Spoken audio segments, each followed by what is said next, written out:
Hello guys, hello guys. ഒരുപാട് പേര് വന്ന് ചോദിക്കുന്ന ഒരു സംഭവം എപ്പോഴും ബഡ്ജറ്റ് ഗെയിമിംഗ് ഹെഡ്സെറ്റ് ഏതാണ്, ബഡ്ജറ്റ് ഏതാണ് നല്ലതെന്നാണ് ഗൈസ്. ഞാനൊരു ബഡ്ജറ്റ് ഗെയിമിംഗ് ഹെഡ്സെറ്റ് വാങ്ങിച്ച് കംപ്ലീറ്റ് ആയിട്ട് ടെസ്റ്റ് ചെയ്തു. എനിക്ക് ഭയങ്കരമായിട്ട് ഇഷ്ടപ്പെട്ടു.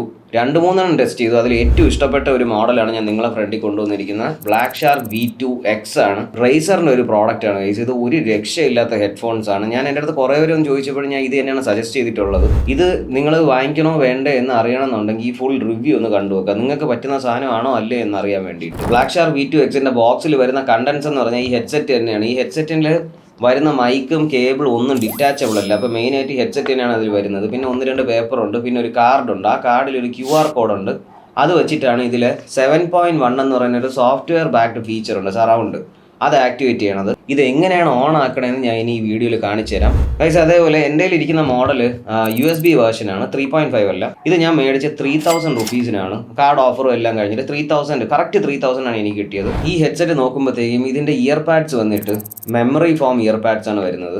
ഹെഡ് ബാൻഡ് മെമ്മറി ഫോം ആണ്. വളരെ കംഫർട്ടബിൾ ആണ്. എത്ര മണിക്കൂർ നമ്മളിത് യൂസ് ചെയ്ത് കഴിഞ്ഞാലും നമുക്ക് ഒരു ഫെറ്റീഗോ കാര്യങ്ങളോ ഒന്നും തോന്നില്ല. എന്താണെന്ന് വെച്ച് കഴിഞ്ഞാൽ ഇതിന് ഒട്ടും വെയിറ്റ് ഇല്ല. 240 ഗ്രാം മാത്രമാണ് ഈ ഹെഡ്സെറ്റിനുള്ളത്. ഞാൻ എപ്പോഴും ഹെഡ്സെറ്റ് എടുക്കുമ്പോഴത്തേക്കും വെയിറ്റ് കുറഞ്ഞത് നോക്കിയാണ് എടുക്കുന്നത്. എനിക്ക് തലവേദന വരും എനിക്ക് വെയിറ്റ് കൂടി ഹെഡ്സെറ്റ് വെച്ച് കഴിഞ്ഞാൽ. അതേപോലെ ഇതിൻ്റെ ഡിസൈൻ നോക്കി കഴിഞ്ഞ് കഴിഞ്ഞാൽ ഇവിടെ റേസറിൻ്റെ ലോഗോ ഒരു ബ്ലാക്ക് കളറിലാണ് വരുന്നത്, ഗ്രീൻ അല്ല. മാറ്റ് ബ്ലാക്ക് ഫിനിഷിലാണ് ഈ ഹെഡ്സെറ്റ് വന്നിരിക്കുന്നത്. കംപ്ലീറ്റ് ഒരു മാറ്റ് ബ്ലാക്ക് ആണ്. നല്ല രസമാണ് കാണാനായിട്ട്.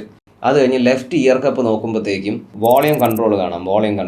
വോളിയം കൺട്രോൾ വളരെ നല്ല ഒരു ക്വാളിറ്റിയിലാണ് അവർ ചെയ്തേക്കുന്നത്. ഒരു കോംപ്രമൈസും ചെയ്തിട്ടില്ല പ്രൈസിൻ്റെ ഇതിൽ. തൊട്ട് ബാക്കിൽ മ്യൂട്ട് ബട്ടൺ വരുന്നുണ്ട്. മൈക്ക് മ്യൂട്ട് ചെയ്യാനും അൺമ്യൂട്ട് ചെയ്യാനും വേണ്ടിയുള്ള ബട്ടൺ. അത് വളരെ വളരെ ഹെൽപ്ഫുൾ ആണ്. നമുക്കൊരു അത്യാവശ്യം ഒരു കളിച്ചുകൊണ്ടിരിക്കുമ്പോൾ വീട്ടുകാർ വല്ലതും പറയാൻ വരികയോ അല്ലെങ്കിൽ കോൾ എടുക്കുകയൊക്കെ ചെയ്യാനായിട്ട് വളരെ യൂസ്ഫുൾ ഒരു സാധനമാണ് ഗൈസ്. ഇതിൻ്റെ ബിൽ ക്വാളിറ്റി എന്ന് പറയുമ്പോഴത്തേക്കും കേബിൾ വൈസ് നോക്കിക്കഴിഞ്ഞാൽ കേബിള് റബ്ബർ കേബിളാണ് വരുന്നത്. റബ്ബർ കോട്ടിംഗ് ആണ് കേബിളിൽ വരുന്നത്. ബ്രേഡഡ് കേബിൾസ് അല്ല. ഒരു പ്രൈസ് കട്ടിങ് തന്നെയാണ് അത്. പിന്നെ മൈക്ക് ഡിറ്റാച്ചബിൾ മൈക്ക് അല്ല വരുന്നത്. കേബിളും ഡിറ്റാച്ചബിൾ അല്ല വരുന്നത് ഗൈസ്. ഇതിന്റെ ബിൽ ക്വാളിറ്റി നോക്കിക്കഴിഞ്ഞു കഴിഞ്ഞാൽ ഒരു ക്രീക്കി സൗണ്ടോ കാര്യങ്ങളോ ഒന്നുമില്ല. അതാണ്ട് എല്ലാം പക്കയാണ്. അങ്ങനത്തെ ഒരു സംഭവമില്ല. പക്ഷേ ഇതിന്റെ ഈ ഒരു സാധനം ഹൈറ്റ് അഡ്ജസ്റ്റ് ചെയ്യുന്ന സാധനം ഉണ്ടല്ലോ, നമ്മളെ തലയ്ക്ക് വേണ്ടിയിട്ട് ഹൈറ്റ് അഡ്ജസ്റ്റ് ചെയ്യുന്ന ഒരു സാധനം, ഇത് എനിക്ക് ഉപയോഗിക്കാൻ കുറച്ച് പേടിയാണ്. ഇത് പൊട്ടിയൊന്നും വരെയൊന്നുമില്ല. പക്ഷെ ഓരോ തവണ ഇതിങ്ങനെ ആവുമ്പോൾ ഇതിന്റെ ഈ കേബിളും കൂടെ വലിയുന്നുണ്ട്.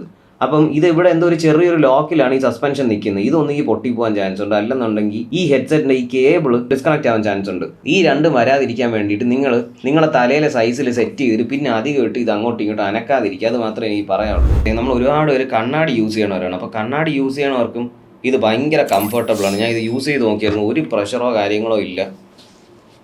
നല്ല ഇത് കണ്ണാടി ഇതിൻ്റെ ഇടയ്ക്ക് വെച്ചിട്ടുണ്ടെന്ന് പോലും അറിഞ്ഞിട്ട്. നിങ്ങൾക്ക് വേറെ നിങ്ങൾ സാധാരണ തലയ്ക്ക് വേണ്ടി അഡ്ജസ്റ്റ് ചെയ്തിട്ട് ഇത് പിന്നെ മാറ്റം പോലും വേണ്ട. കണ്ണാടി വെച്ചെന്ന് പറഞ്ഞിട്ട് ഒരു തുള്ളി പോലും മാറ്റണ്ട. നിങ്ങളെ തലയ്ക്ക് പറ്റിയ സാധനം ഹൈറ്റും ഇതും കറക്റ്റായിട്ട് സെറ്റ് ചെയ്തിട്ട് പിന്നെ ഇതിൽ വലുതായിട്ട് കളിക്കാതിരിക്കാനെന്നല്ല. എന്നാൽ ഈ ഹെഡ്സെറ്റ് ലാസ്റ്റ് ചെയ്യും, എനിക്ക് ഉറപ്പാണ്. അതേപോലെ ഈ ഹെഡ്സെറ്റിൽ software backed 7.1 surround Razer provide ചെയ്യുന്നുണ്ട്. ഞാൻ ആദ്യത്തെ ഒരു 10-20 മണിക്കൂർ ഇത് അറിഞ്ഞുകൂടാതെ നോർമലായിട്ടാണ് ഉപയോഗിച്ചത്. എനിക്ക് നോർമലായിട്ട് ഉപയോഗിച്ചിട്ട് തന്നെ എനിക്കിത് ഭയങ്കരമായിട്ട് ഇഷ്ടമായി ഗൈസ്. അപ്പോൾ നമുക്ക് ബ്ലാക്ക് ഷാർക്ക് V2Xൻ്റെ മൈക്ക് ഒന്ന് ടെസ്റ്റ് ചെയ്ത് നോക്കാം ഗൈസ്. അപ്പം ഇതൊരു മൈക്ക് ടെസ്റ്റ് കം 7.1 സറൗണ്ട് എങ്ങനെയാണ് ഈ ഒരു ബ്ലാക്ക് ഷാർക്ക് V2Xൽ എനേബിൾ ചെയ്യുന്നതെന്ന് പറഞ്ഞു തരുന്നതാണ്.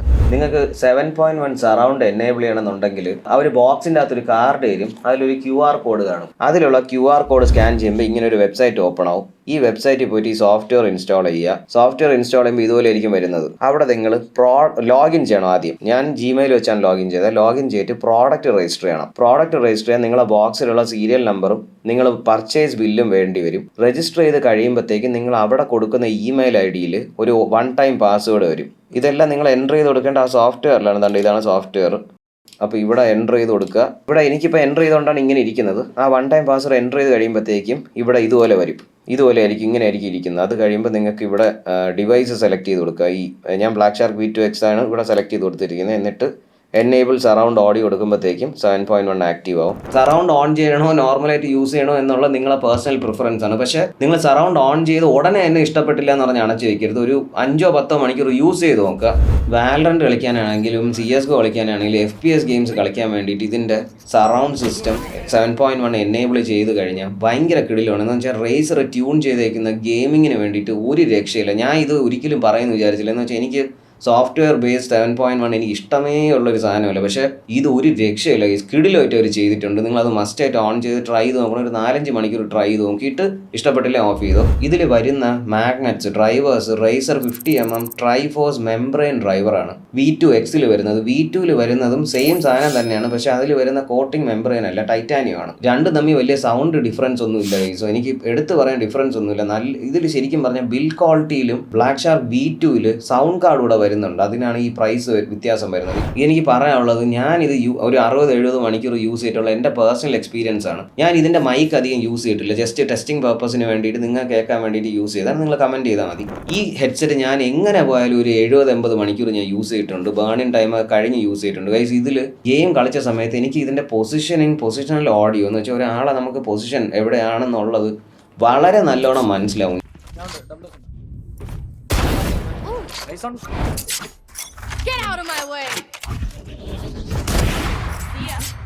എൻ്റെ മൈൻഡിൽ എപ്പോഴും പൊക്കോണ്ടിരുന്ന ഒരു കാര്യം എന്ന് പറഞ്ഞാൽ, ഇത് പോരെ, ഇനി ഇതിൽ നിന്ന് കൂടിയ വാങ്ങിക്കേണ്ട ആവശ്യം ഉണ്ടാ എന്നൊരു ചോദ്യമാണ് എൻ്റെ മൈൻഡിൽ പൊക്കോണ്ടിരുന്നത്. വെച്ചാൽ ഇത്രയും വെയിറ്റ് കുറഞ്ഞ് ഇത്രയും വില കുറഞ്ഞ ഒരു സാധനം നമുക്ക് ഇത്രയും പെർഫോമൻസ് തരണമല്ലോ എന്ന് ഞാൻ അതിശയിച്ചു സത്യം പറഞ്ഞാൽ. മെമ്മറി ഫോമും കാര്യങ്ങളൊക്കെ തന്നെയാണ് ഈ ഹെഡ്സെറ്റ് വരുന്നത്. പക്ഷേ കുറേ നേരം ഇത് വയ്ക്കുമ്പോഴത്തേക്കും ചെറിയ ചൂട് പിടിക്കുന്നുണ്ട് സാധനം. നമ്മളെ ചെവി കുറച്ച് ചൂടാവുന്നുണ്ട്, അല്ല ഡിസ്കംഫർട്ടൊന്നുമില്ല, ചെറിയൊരു ചൂടാവുന്നുണ്ട്. ഞാൻ വാലറണ്ടിലാണ് 3/4 ടെസ്റ്റ് ചെയ്തത്. പാട്ടൊന്നും വലുതായിട്ട് കേട്ടില്ല, കുറച്ച് കേട്ട് നോക്കി, കുഴപ്പമൊന്നുമില്ല, ആവശ്യത്തിന് ബേസ് ഒക്കെ ഉണ്ട്.